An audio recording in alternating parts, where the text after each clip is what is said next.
காஞ்சிபுரத்தில் மாநகராட்சிக்கு உட்பட்ட பல்வேறு பகுதிகளில் 3 நாட்களாக குப்பைகளை அள்ளாமல் கிடப்பதால் பொதுமக்கள் கடும் அவதிக்கு ஆளாகியுள்ளனர். காஞ்சிபுரம் மாநகராட்சி பகுதிகளான பல்லவன் நகர், அம்பேத்கர் ரோடு, பிள்ளையார்பாளையம், புத்தேரி தெரு உள்ளிட்ட பகுதிகளில் டன் கணக்கில் குப்பைகள் குவித்து வைக்கப்பட்டுள்ளன. அந்த பகுதிகளில் 3 நாட்களாக தேங்கி கிடைக்கும் குப்பைகளால் துர்நாற்றம் வீசுவதாக கூறப்படுகிறது. மேலும் துப்புரவு பணியாளர்களுக்கும் குப்பைகளை அள்ளிச் செல்லும் வாகன ஓட்டுநர்களுக்கும் 3 மாதமாக சம்பளம் பாக்கி வைக்கப்பட்டுள்ளது. இதனால் குப்பைகளை அள்ளிச் செல்ல வராமல் இருப்பதால் குப்பைகள் தேங்கியுள்ளதாக கூறப்படுகிறது. இவ்வாறு குப்பைகள் தேங்கியுள்ளதால் பொதுமக்களுக்கு நோய் தொற்று ஏற்படும் அபாயம் இருப்பதாக பொதுமக்கள் அச்சம் தெரிவித்துள்ளனர். எனவே தேங்கியுள்ள குப்பைகளை உடனடியாக அப்புறப்படுத்த வேண்டும் என பொதுமக்கள் கோரிக்கை வைத்துள்ளனர். இந்த ஆண்டுக்கான முதல் ஜல்லிக்கட்டு போட்டி புதுக்கோட்டை மாவட்டம் தச்சங்குறிச்சியில் கோலாகலமாக தொடங்கியுள்ளது. தச்சங்குறிச்சியில் உள்ள புனித விண்ணேற்பு அன்னை ஆலயத்தில் பொங்கல் விழாவை முன்னிட்டு ஜல்லிக்கட்டு போட்டிக்கு ஏற்பாடு செய்யப்பட்டுள்ளது. இந்த ஆண்டின் முதல் ஜல்லிக்கட்டு போட்டி என்பதால் மக்களிடையே ஆர்வம் அதிகரித்துள்ளது. இதில் கலந்து கொள்ள தமிழ்நாட்டின் பல்வேறு மாவட்டங்களில் இருந்து 900 காளைகள் அழைத்து வரப்பட்ட நிலையில் 300 வீரர்களும் பங்கேற்றுள்ளனர். அமைச்சர் ரகுபதி, ஆட்சியர் அருணா உள்ளிட்டோர் இந்த ஜல்லிக்கட்டு போட்டியை தொடங்கி வைத்தனர். தொடர்ந்து வாடிவாசலில் இருந்து அவிழ்த்து விடப்பட்ட காளைகள் களத்தில் சீறி பாய்ந்தன. மேலும் காளைகளை வீர தீரத்துடன் மாடுபிடி வீரர்கள் அடக்க முயன்று வருகின்றனர். இதில் வீரர்களிடம் சிக்காமல் சென்ற காளைகளின் உரிமையாளர்களுக்கும் காளைகளை அடக்கிய வீரர்களுக்கும் பரிசுகள் வழங்கப்படுகின்றன.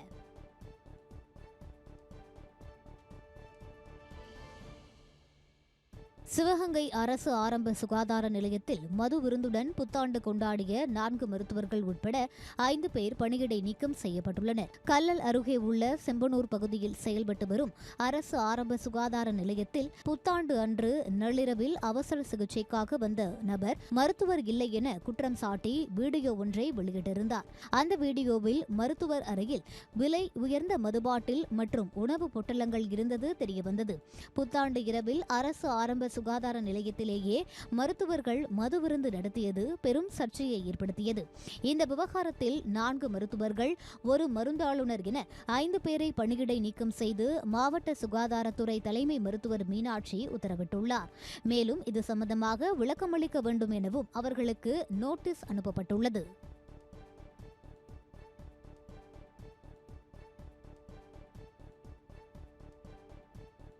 நீலகிரி மாவட்டம் உதகையில் செயல்பட்டு வரும் அரசு பாலிடெக்னிக் கல்லூரியில் மதுபோதையில் வந்து சக ஊழியர்களிடம் தகாத முறையில் நடந்து கொண்ட விரிவுரையாளரால் கல்லூரியில் பரபரப்பு ஏற்பட்டது. அரசு பாலிடெக்னிக் கல்லூரியில் விரிவுரையாளராக பணியாற்றி வருபவர் ரகுராம். இவர் மதுபோதையில் கல்லூரிக்கு வந்து பணியாற்றும் சக ஊழியரிடம் தகாத முறையில் நடந்து கொண்டதாக கூறப்படுகிறது. இதைத் தொடர்ந்து கல்லூரி மாணவர்கள் மதுபோதையில் இருந்த விரிவுரையாளரை தனி அறையில் அடைத்து வைத்தனர். மாணவர்கள், ஆசிரியர்கள் அளித்த புகாரின் பேரில் கல்லூரிக்கு விரைந்து சென்ற போலீசார் விரிவுரையாளர் ரகுராமை காவல் நிலையத்திற்கு அழைத்து சென்று விசாரணை மேற்கொண்டு வருகின்றனர்.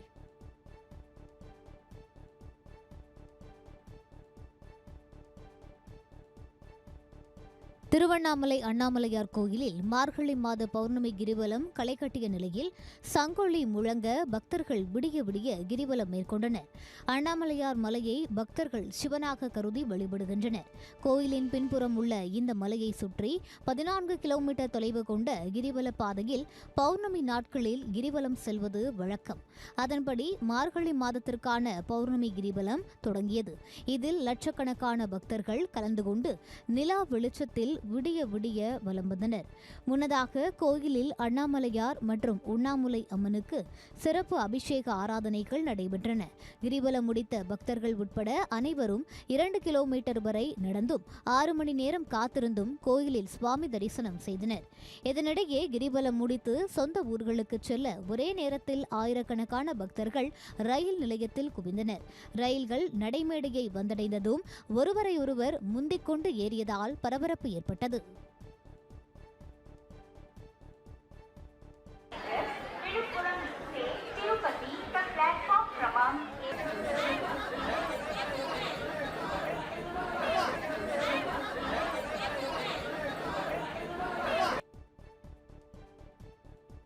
திண்டுக்கல் மாவட்டம் வேடச்சந்தூர் அருகே தேசிய 4 வழிச்சாலையில் அடையாளம் தெரியாத லாரி மோதியதில் தனியார் ஆம்புலன்ஸ் மற்றும் மினி வேன் விபத்துக்குள்ளானதில் 8 பேர் காயமடைந்தனர். கேரள மாநிலம் மூணாறில் இருந்து சேலம் மாவட்டம் ராசிபுரம் நோக்கி நோயாளி உட்பட 4 பேரை ஏற்றிக்கொண்டு தனியார் ஆம்புலன்ஸ் ஒன்று சென்றுள்ளது.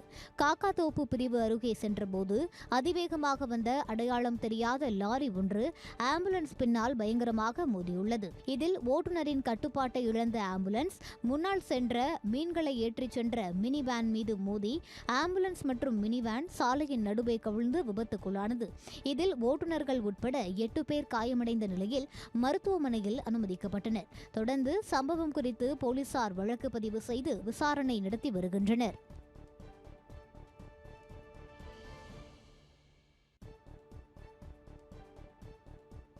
சேலம் மாவட்டம் ஆத்தூர் அருகே மிளகாய் பொடி தூவி பெண்ணிடம் நகை பறித்த வழக்கில் ஒருவர் கைது செய்யப்பட்டுள்ளார். தளவாய்ப்பட்டி கிராமத்தைச் சேர்ந்த இந்திராணி பெட்டிக்கடை நடத்தி வரும் நிலையில் கடந்த சில நாட்களுக்கு முன்பு கடையை மூடிவிட்டு வீடு திரும்பினார். அப்போது அவளியாக வந்த நபர் இந்திராணி மீது மிளகாய் பொடியை தூவி அவர் அணிந்திருந்த 2 சவரன் தங்கச் சங்கிலியை பறித்துச் சென்றார். இதுகுறித்து அளிக்கப்பட்ட புகாரின் பேரில் சிசிடிவி காட்சிகளை ஆய்வு செய்த போலீசார் வழிப்பறியில் ஈடுபட்ட கோவிந்தன் என்பவரை கைது செய்து சிறையில் அடைத்தனர். அவரிடம் இருந்த தங்கச் சங்கிலியையும் மீட்டனர். கோவை மாவட்டம் மேட்டுப்பாளையம் மலை ரயில் பாதையில் ஏற்பட்ட மண் சரிவுகளை சீரமைக்கும் பணி தொடர்வதால் 2வது நாளாக மலை ரயில் போக்குவரத்து ரத்து செய்யப்பட்டுள்ளது. மேட்டுப்பாளையம் ரயில் நிலையத்திலிருந்து உதகைக்கு இயக்கப்படும் சிறப்பு மலை ரயிலில் பயணிகள் உள்நாட்டு மட்டுமின்றி வெளிநாட்டை சேர்ந்த சுற்றுலா பயணிகளும் ஆர்வம் காட்டி வருகின்றனர். இந்நிலையில் மேற்கு தொடர்ச்சி மலை பகுதிகளில் பெய்து வரும் கனமழை காரணமாக அடர்லி மற்றும் ஹில்க்ரோவ் ரயில் நிலையங்களுக்கு இடையே பல்சக்கர தண்டவாள பாதையின் மீது பல இடங்களில் மண் சரிவுகள் ஏற்பட்டுள்ளன. தொடர்ந்து 2வது நாளாக தண்டவாளத்தில் சீரமைப்பு பணிகள் தொடர்வதால் மலை ரயில் சேவை ரத்து செய்யப்படுவதாக ரயில்வே நிர்வாகம் அறிவித்துள்ளது.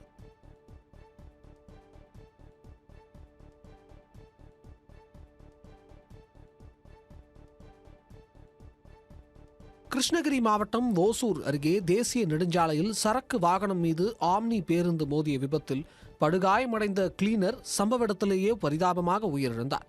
அட்டக்குறிக்கி அருகே தேசிய நெடுஞ்சாலையில் காய்கறிகளை ஏற்றிச் சென்ற சரக்கு வாகனம் வளைவில் திரும்ப முயன்றது. அப்போது புதுச்சேரியிலிருந்து 20க்கும் மேற்பட்ட பயணிகளுடன் பெங்களூரு நோக்கி வந்த ஆம்னி பேருந்து சரக்கு வாகனம் மீது மோதி விபத்துக்குள்ளானது. இருசக்கர வாகனத்தில் சாலையில் கடக்க முயன்ற வடமாநில தொழிலாளி பேருந்தின் அடியில் சிக்கிக் கொண்ட நிலையில் சரக்கு வாகனத்தில் கிளீனர் சுதாகர் சம்பவ இடத்திலேயே பரிதாபமாக உயிரிழந்தார். தகவல் அறிந்து வந்த போலீசார் படுகாயமடைந்தோரை மீட்டு மருத்துவமனைக்கு அனுப்பி வைத்தனர். இந்த விபத்தால் தேசிய நெடுஞ்சாலையில் அரை மணி நேரத்திற்கு மேலாக போக்குவரத்து பாதிக்கப்பட்டது.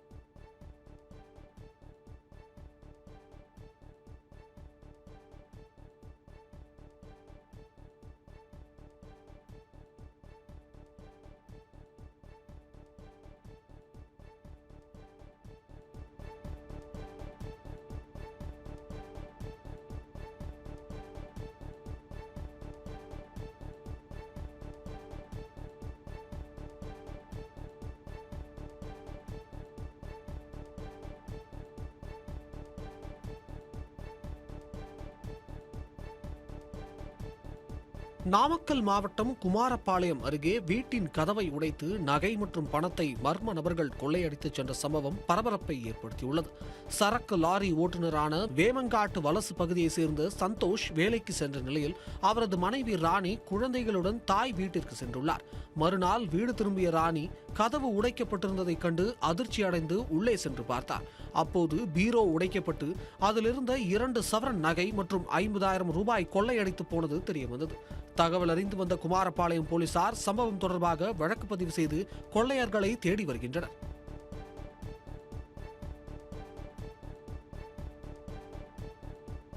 தூத்துக்குடி மாவட்டம் ஏரல் அருகே நீதிமன்ற உத்தரவை அடுத்து புலமாட சுவாமி கோயில் பொதுமக்கள் வழிபாட்டிற்காக திறக்கப்பட்டது. முக்காணியில் உள்ள புலமாட சுவாமி கோயிலை நிர்வாகித்து வரும் நாராயணன் தரப்பினருக்கும் பட்டு என்பவர் தரப்புக்கும் கொடை விழா நடத்துவது தொடர்பாக தகராறு ஏற்பட்டது. கூடுதல் ஆட்சியர் வட்டாட்சியர் முன்னிலையில் பேச்சுவார்த்தை நடத்தப்பட்டதை தொடர்ந்து பட்டு தரப்பினர் கோயிலை நிர்வகித்து வந்தனர். பின்னர் நாராயணனின் சகோதரர் கொலை செய்யப்பட்டதை தொடர்ந்து கோவில் மூடப்பட்டது. இதற்கிடையே சிவகுமார் என்பவர் கோயிலை திறக்க அனுமதி கேட்டு உயர்நீதிமன்ற மதுரை அமர்வில் வழக்கு தொடர்ந்தார். வழக்கை விசாரித்த நீதிமன்றம் கோயிலை திறந்து வழிபாடு நடத்த அனுமதித்தது. பூஜைகள், திருவிழாக்கள் நடத்த கீழ் நீதிமன்றத்தில் வழக்கு தொடர்ந்து முடிவு செய்து கொள்ளலாம் என தீர்ப்பளித்தது. அதன்படி பலத்த போலீஸ் பாதுகாப்புடன் ஏரல் வட்டாட்சியர் செல்வகுமார் கோயிலை திறந்து வைத்தார்.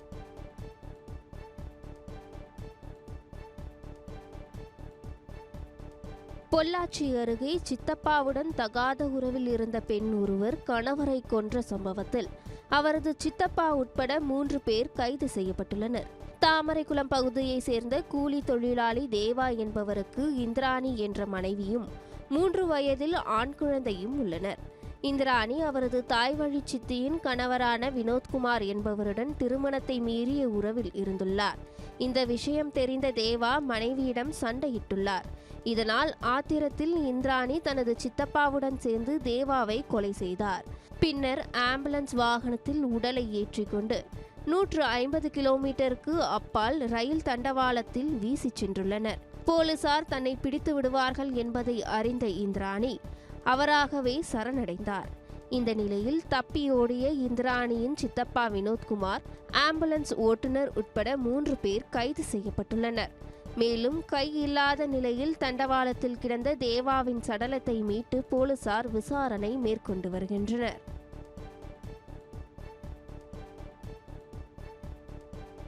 தென்காசி மாவட்டம் குற்றாலநாதர் கோயிலில் திருவாதிரை திருவிழாவை ஒட்டி ஆனந்த பைரவி ராகத்தில் நாதஸ்வரம் இசைக்க தாண்டவ தீபாராதனை நடைபெற்றது. குற்றாலநாதர் கோயிலில் கடந்த 25ஆம் தேதி கொடியேற்றத்துடன் திருவாதிரை திருவிழா தொடங்கியது. அதைத் தொடர்ந்து நாள்தோறும் சுவாமி குற்றாலநாதர் குழல்வாய்மொழி அம்மனுக்கு சிறப்பு பூஜைகள் நடைபெற்றன. இதைத் தொடர்ந்து சிகர நிகழ்ச்சியான ஆருத்ரா தரிசனத்தை ஒட்டி நடராஜமூர்த்திக்கு சிறப்பு அலங்காரம் செய்து ஆனந்த பைரவி ராகத்தில் நாதஸ்வரம் இசைக்க தீபாராதனை நடைபெற்றது. இதில் திரளான பக்தர்கள் கலந்து கொண்டு சுவாமி தரிசனம் செய்தனர்.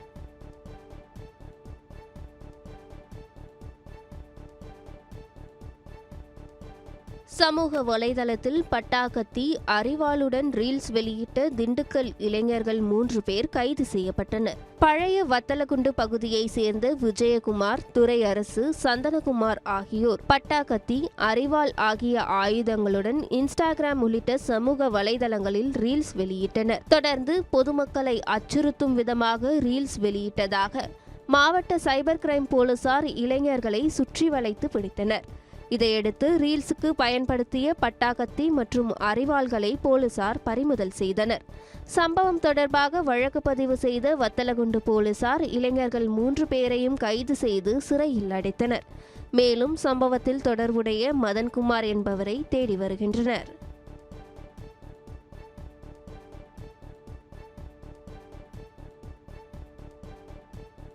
சிவகங்கை அரசு மருத்துவக் கல்லூரி மருத்துவமனை துணை மருத்துவ கண்காணிப்பாளர் தங்கதுரை மாரடைப்பால் உயிரிழந்தார். மதுரை மாவட்டம் பேரையூர் பகுதியை சேர்ந்த மருத்துவர் தங்கதுரை சிவகங்கை சிவன் கோயில் பகுதியில் குடும்பத்துடன் வசித்து வந்தார். தொடர்ந்து சிவகங்கை அரசு மருத்துவக் கல்லூரி மருத்துவமனையில் பொது மருத்துவத்துறை பேராசிரியராகவும் துணை மருத்துவ கண்காணிப்பாளராகவும் அவர் பணியாற்றி வந்தார். 10 ஆண்டுகளுக்கு மேலாக அவர் பணியாற்றிய நிலையில் மாரடைப்பால் உயிரிழந்தார். தொடர்ந்து பணியாற்றிய மருத்துவமனையிலேயே தங்கதுரை உடல் அஞ்சலிக்காக வைக்கப்பட்டது. மருத்துவர்கள், செவிலியர்கள், அலுவலக ஊழியர்கள், உறவினர்கள் உள்ளிட்டோர் அவரின் உடலுக்கு கண்ணீருடன் அஞ்சலி செலுத்தினர்.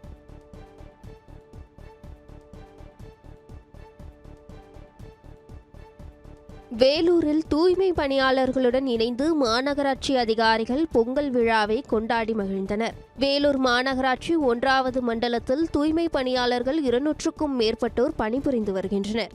இந்நிலையில் பொங்கல் பண்டிகையை முன்னிட்டு மாநகராட்சி அலுவலக வளாகத்தில் பொங்கல் வைத்து குலவையிட்டு தூய்மை பணியாளர்கள் மற்றும் மாநகராட்சி அதிகாரிகள் ஆகியோர் சமத்துவ பொங்கல் விழாவை கொண்டாடி மகிழ்ந்தனர். தொடர்ந்து தூய்மை பணியாளர்களை ஊக்குவிக்கும் வகையில் கோலப்போட்டி, உரியடி, கயிறு இழுக்கும் போட்டிகள் நடைபெற்றன. இந்த நிகழ்ச்சியில் வேலூர் மாநகராட்சி ஆணையர் லட்சுமணன், துணை மேயர் சுனில்குமார் மற்றும் தூய்மை பணியாளர்கள் ஏராளமானோர் கலந்து கொண்டனர்.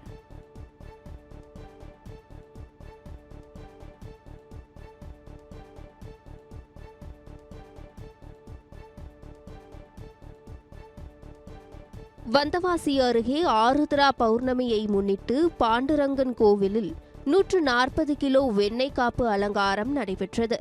திருவண்ணாமலை மாவட்டம் வந்தவாசியை அடுத்த தென்னாங்கூர் கிராமத்தில் ரகுமாயி சமேத பாண்டுரங்கன் கோயில் உள்ளது. இக்கோயிலில் ஆருத்ரா பௌர்ணமியை முன்னிட்டு ரகுமாயி தாயாருக்கு 140 கிலோ வெண்ணெய் காப்பு அலங்காரம் நடைபெற்றது. இந்நிகழ்வில் வந்தவாசி சுற்றுவட்டார பகுதிகளிலிருந்து வந்திருந்த திரளான பக்தர்கள் கலந்து கொண்டு கோவிந்தா கோவிந்தா என்று பக்தி பரவசம் முழங்க சுவாமி தரிசனம் செய்தனர். திருப்பத்தூர் மாவட்டம் வாணியம்பாடி அருகே வீட்டின் அருகே நிறுத்தி வைக்கப்பட்டிருந்த இருசக்கர வாகனத்தின் மீது மற்றொரு இருசக்கர வாகனம் மோதியதில் 2 இளைஞர்கள் படுகாயமடைந்தனர். உதயந்திரம் பகுதியைச் சேர்ந்த ரூபன் என்பவர் தனது இருசக்கர வாகனத்தை வீட்டின் வெளியே நிறுத்திவிட்டு உள்ளே சென்றார். அந்த தெரு குறுகியதாக இருந்த நிலையில் அதிவேகமாக வந்த இருசக்கர வாகனம் ரூபனின் வாகனம் மீது மோதியது. இதில் இருசக்கர வாகனத்தில் வந்த வைசாக் மற்றும் பிரவீன் ஆகியோர் படுகாயமடைந்தனர். அக்கம் பக்கத்தினர் அவர்களை மீட்டு வாணியம்பாடி அரசு மருத்துவமனைக்கு அனுப்பி வைத்த நிலையில் மேல் சிகிச்சைக்காக இருவரும் தருமபுரி அரசு மருத்துவமனைக்கு அனுப்பி வைக்கப்பட்டனர். இந்த விபத்து தொடர்பான சிசிடிவி காட்சிகள் வெளியாகி பரபரப்பை ஏற்படுத்தியுள்ளது. திருவாதிரை திருநாளை முன்னிட்டு குத்தாலம் கோனேரி ராஜபுரம் நடராஜர் கோயிலில் ஆருத்ரா தரிசன விழாவில் ஏராளமான பக்தர்கள் கலந்து கொண்டு சாமி தரிசனம் செய்தனர். மயிலாடுதுறை மாவட்டம் குத்தாலம் தாலுகா கோனேரி ராஜபுரத்தில் திருநாகேஸ்வரம் ராகு பகவான் உபகோயிலான தேக சௌந்தரி அம்பாள் உடனுரை உமா மகேஸ்வரர் கோயில் அமைந்துள்ளது. இக்கோவிலில் திருவாதிரை திருவிழாவை முன்னிட்டு இன்று அதிகாலை ஆருத்ரா தரிசனம் வெகு விமர்சையாக நடைபெற்றது. இதனை முன்னிட்டு அதிகாலை சன்னதி திறக்கப்பட்டு தேக சௌந்தரி அம்பாள் உடனுரை நடராஜ பெருமானுக்கு பால், பஞ்சாமிர்தம், சந்தனம் உள்ளிட்டவை கொண்டு சோடச அபிஷேகம் நடைபெற்றது. தொடர்ந்து சுவாமிக்கு மேளதாளம் முழங்க மகா தீபாராதனையும் ஆருத்ரா தரிசனமும் நடைபெற்றது. இதில் திரளான பக்தர்கள் கலந்து கொண்டு சாமி தரிசனம் செய்தனர்.